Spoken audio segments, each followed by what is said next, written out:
Cambiamos ahora de tema para hablar del director de la selección nacional porque sale de gira. Así es, y está Juan Carlos Fernández con la conferencia de San Paolo. Juanca, ¿cómo estás?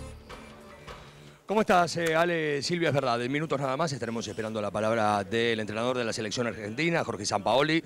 Sabemos de la visita, la gira que va a encabezar después de esta conferencia de prensa que va a comprender algunos de los países de Europa donde se desarrolla la actividad de los futbolistas.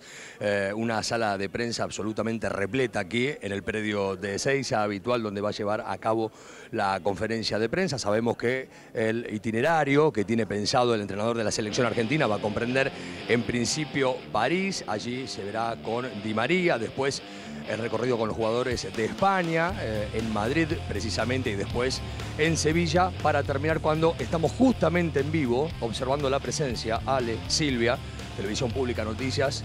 El saludo para Sampaoli, le decimos los buenos días, buenas tardes y va a comenzar la conferencia de prensa entonces del entrenador de la selección argentina de fútbol, previo a esta gira que va a encabezar justamente el entrenador para visitar a los futbolistas. Lo escuchamos.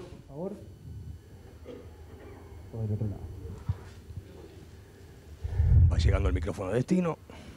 Se acomoda Jorge Sampaoli. Seguramente uno de los temas importantes a tratar va a ser incluso el de Centurión, jugador que dejó Boca y fue seguido por el entrenador. Bueno, quiero preguntarte Comienza por la estas conferencia de semanas prensa. posteriores a los amistosos, cómo han sido, cómo han transcurrido.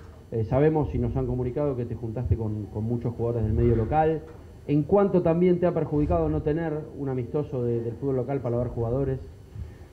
Sí, después de los amistosos que hicimos en Melbourne y Singapur, teníamos programado en una fecha por ahí que no estaba prevista un partido con jugadores del medio local para seguir estableciendo comparativas para ver qué jugadores eran los más aptos para la futura convocatoria Uruguay y Venezuela.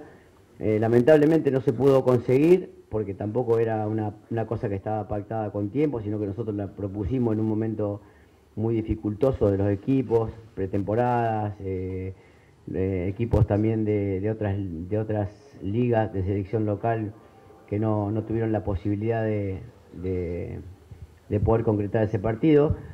Una vez anulado el partido, tuvimos la necesidad de hablar con futbolistas del medio local que habían estado que iban a estar en esa lista, con algunos jugadores del medio internacional que estaban pasando vacaciones acá, aprovechando el tiempo para seguir internalizando una idea desde la organización que nos permita que se sustente en el tiempo. Por ese camino vamos. Ahora tenemos una gira el 31 que nos vamos a Europa por 2 semanas, también vamos a establecer un poco de conversaciones individuales con aquellos futbolistas que pueden ser futuras convocatorias al corto plazo. Así que tratando de desarrollar con el tiempo que tenemos y aprovechándolo con el diálogo de los futbolistas, que es lo que hoy nos preocupa un poco. Jorge, Juan Carlos Fernández de Televisión Pública Noticias, estamos en vivo. 2 preguntas en una. La primera tiene que ver con que obviamente tenés jugadores que ya tenés en vista para visitar y demás, estar con ellos. Si hay algún otro jugador, teniendo en cuenta la gran avanzada de futbolistas argentinos que ha ido hacia Europa, el caso, por ejemplo, de Rusia, de Driussi y demás, y otros futbolistas. Y la otra tiene que ver con un tema que tiene que ver con lo deportivo y es el del día, con Ricardo Centurión, con quien vos hablaste, incluso aquí, con la posibilidad de haberlo seguido.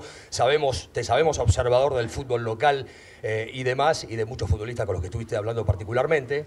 Hoy ha pasado lo que todos conocemos. Me gustaría saber tu punto de vista y si ¿aceptarías en la selección un jugador o convocarías a un futbolista, por más condiciones que tenga, un jugador como Centurión con las características que viene sufriendo? Bueno, el seguimiento de los futbolistas que están emigrando hacia el exterior, en un momento estaban siendo evaluados en el fútbol local y ahora seguiremos el seguimiento en el desarrollo de sus nuevos clubes en el lugar que les toque. La gran gama de jugadores que hay argentinos en Europa, con muchas capacidades, los que están acá o los que están en México o en Brasil, nos tienes que disparar a la realidad de tener un diagnóstico muy importante desde la convocatoria que nos represente a esta dificultad que tenemos hoy de clasificar al Mundial. Con el tema de Centurión, yo a Centurión lo analizo futbolísticamente, no puedo analizar a una persona en un contexto que no manejo. Yo no manejo no tengo otra capacidad que análisis deportivo de él en la cancha y por ese camino voy. No, la verdad que de lo que no conozco no puedo ni siquiera profundizar, porque hay que tener bastante criterio para analizar o ajusticiar a alguien por una conducta. Entonces yo solamente analizo lo que hace Centurión en el campo de juego.